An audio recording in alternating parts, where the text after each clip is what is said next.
Hello everyone, it's me, Cringe. Today's video was not the one I intended to make, although I'm not quite sure what I intended to make. I'm making it sound like it's far more poignant and revelationary than it is. It's not revelatory? Revelatory, I think that's the word. Anyway, it's not that. It started off talking about mental wellness breaks and how to incorporate those into a weekly show where the subject matter is shit, but it didn't quite go that direction. I will probably have to do a video in that direction, so hey, free content. For this week, we ended up talking more about, well, some of the pushback that one gets doing a weekly show where you criticize the industry and all the industry gives you to critique is horror, abject horror. So let's have a look at that, and more than anything else, brace yourselves for some terrific fan mail I've received. Terrific and fan being very, very, very subjective words. When your job is to criticize an industry as exploitative, callous, cynical, and routinely fucked up as the game industry, things should be pretty damn easy. For nearly 10 years, this horrible, horrible business has given me plenty of ammunition to be deployed weekly, every Monday, without fail. Yes, there are many cases of the same drum being battered mercilessly, but that's only because the industry is so into repeating its past mistakes. And the same kind of horrible bullshit continues to be so prevalent. So much so that the bashing of that drum is a downright requirement. As I've often said, I'll stop talking about it when they stop doing it. And they've just not stopped doing it. Whether it's turning games into glorified gacha machines or outright abusing employees in literally every single way abuse is possible, the game industry continues to be as awful as it ever could be in the pursuit of money and the personal kicks of those with power. In short, it looks like I'll never run out of material to keep the show going, but while this ought to put the show on easy street, it's also mentally taxing on everyone involved, both creator and viewer alike. When your job is to criticize the game industry, but the things deserving of criticism never get better and the only developments seem to be worse and worse instances of abusive behaviour, well, that gets hard. It's no secret by now that I've been thoroughly demoralised after years of watching the game industry strip away what little integrity it had, piece by piece, in the naked pursuit of money. And that's before the endless instances of personal abuse within those companies that take a toll on my passion every single day. On top of that, I deal with the blame for it from a large chunk of viewers. Those who indeed call me too repetitive for not just publishing one abuse story and considering my job done. Those who attack me for bringing down the mood, for being a killjoy, for sucking all the fun out of video games. Those who want to guiltlessly consume their products without ever thinking of the very human cost behind them. Not that there can't be amusement in that, at least, especially when the attacks come from outright idiots who simp for corporations as if Bobby Kotick, billionaire bastard, will ever be their friend. Here is a little email I received shortly before all the abuse allegations at Activision Blizzard came out, making this not just a fine example of gamer bro idiocy, but a stunning example of poorly aged corporate defending. In an email titled Hypocrite 3 Actor Blizz is Evil Episode 200, ho ho ho because I'm Jimbo Jimmy Girly, what the fuck? Cynthia writes the following response to my videos about Activision Blizzard's business practices and Bobby Kotick's decision to take millions and millions of dollars out of a company he's already taken millions and millions of dollars out of. Naturally, of course, the email contains routine misgendering, because of course it does, so be prepared for that and strap yourselves in for a bumpy ride. God, this email's amazing. 3 Actor Blizz is Evil Episode 200. Hot take. Men are evil because capitalism is evil, going on and on about executive pay while ignoring that the financial system, not capitalism, is responsible for this. It's not capitalism, it's the financial system. They're two very different things.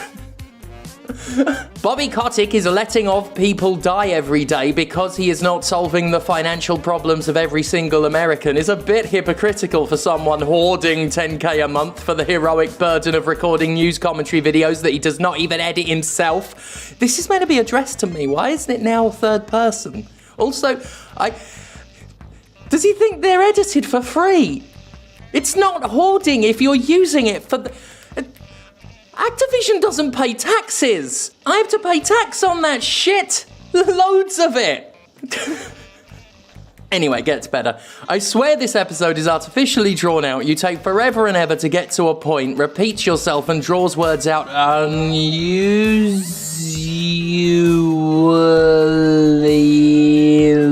long. It's a fair criticism, isn't it? This did not need to be 20 minutes long. Even when you're not talking about some political hot take, it just feels like it will never end. BTW, would it kill him to add chapters to these videos? Who are you talking to in that bit? Are you asking Justin?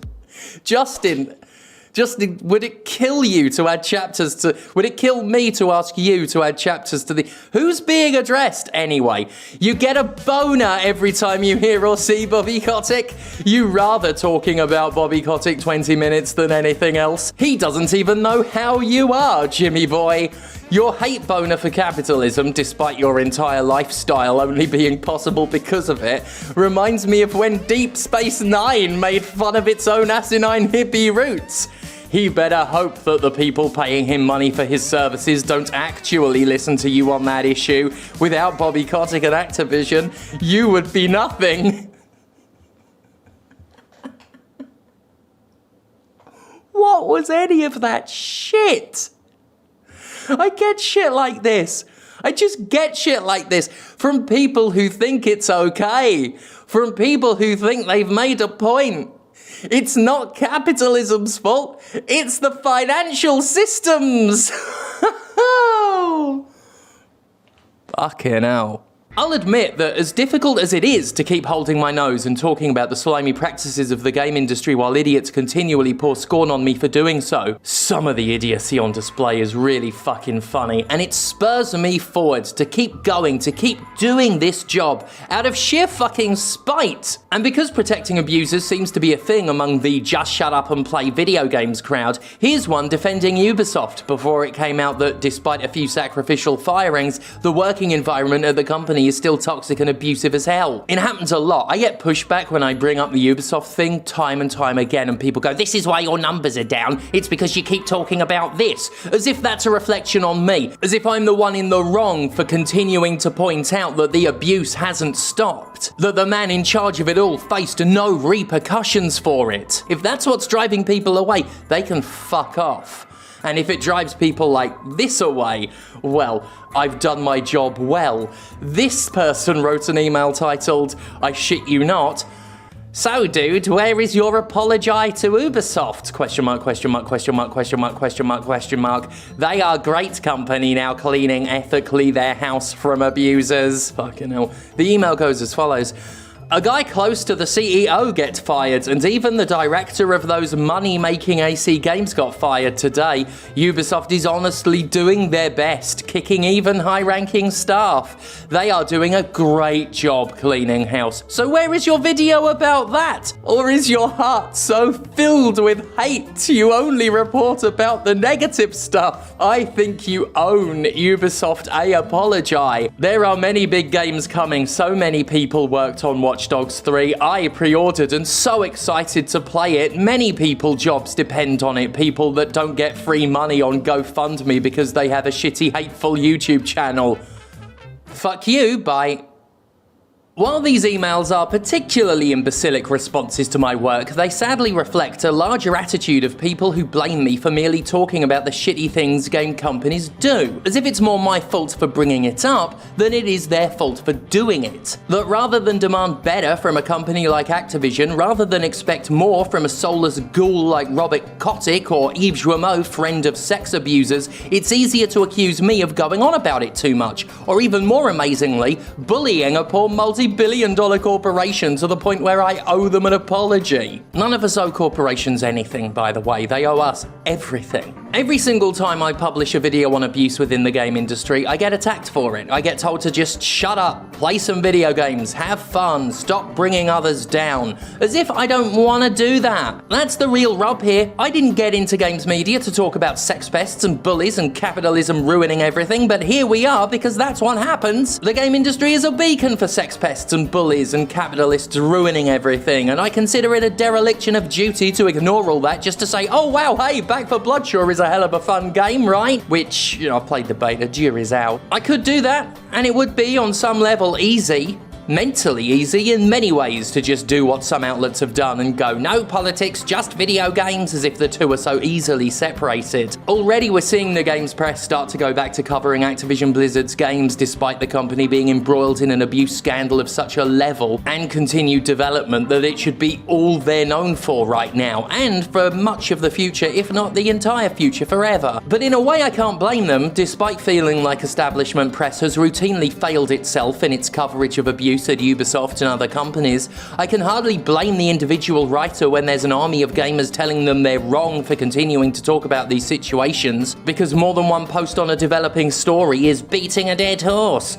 And I can hardly blame anybody who would rather just have fun playing Back 4 Blood when they got into video games for escapism and instead found the video game sausage is made from the exact same horror they're trying to escape. Trust me, I know how that feels. I fucking feel it. The news right now is full of examples of how capitalism and the self-serving vision of the executive class is destroying us. Jeff Bezos gets to send his overprivileged ass into space while countless millions of people are unemployed and struggling to find homes. We have a president beholden to corporate interests and putting those interests ahead of the planet's own long-term future. The world is quite literally burning as climate change undeniably arrives. Actual fucking Nazis are continuing to enjoy their fucked up renaissance. We're still in the grip of a seemingly endless pandemic that people won't even get vaccinated for because the anti-vax movement has become a lucrative source of profit for too many people. And for many of us, playing a video game is the only thing that takes our mind off all the horror.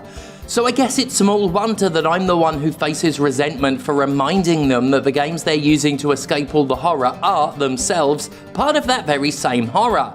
For some of these people, they'd have never have even heard about all the abuse and all the misery if I hadn't brought it up on this show. And rather than be angry at the people perpetuating the abuse, they get angry at me, the one who made them think about it. It's a natural instinctive reaction. It's shooting the messenger. We're all familiar with that phrase. It's just something we as people do. And while we all agree that shooting the messenger is a bad thing to do on an intellectual level, well, I think many of us on an emotional, responsive level have plucked our bowstring in the direction of a messenger here and there in our past. Now, I don't blame those who take time away from watching the show for their own mental well-being. It's a mentally taxing show, and I never wanted it to be, but I've had feedback from a number of fans who continue to support the show and they need time away from it because the emotional toll is too much, and that's really, really fair. I want that for myself as much as anything else, and when I try to just do a happy, positive Jimquisition, it feels forced and dishonest. Because I'm not happy, and I'm not positive. I'm scared about the utter fucking state the world is in, and I'm furious at a game industry that is meant to provide an escape but has only perpetuated the exact same kind of harm I want to stop thinking about. I'd like to take a break myself, to just focus on games like I'm often ordered to do.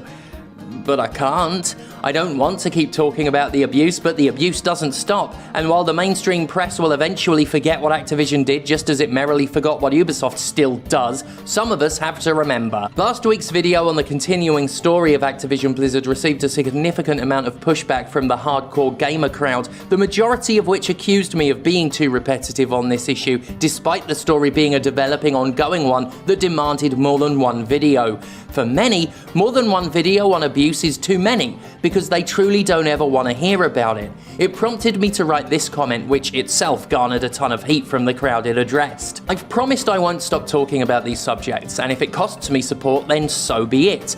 Game companies should never have been allowed to just move on when industry-wide allegations came out last year. What's funny is these same people were happy to keep supporting me when I bagged on microtransactions multiple times a week, but for some reason, Now, when it comes to coverage of harassment and abuse, I'm too repetitive to them.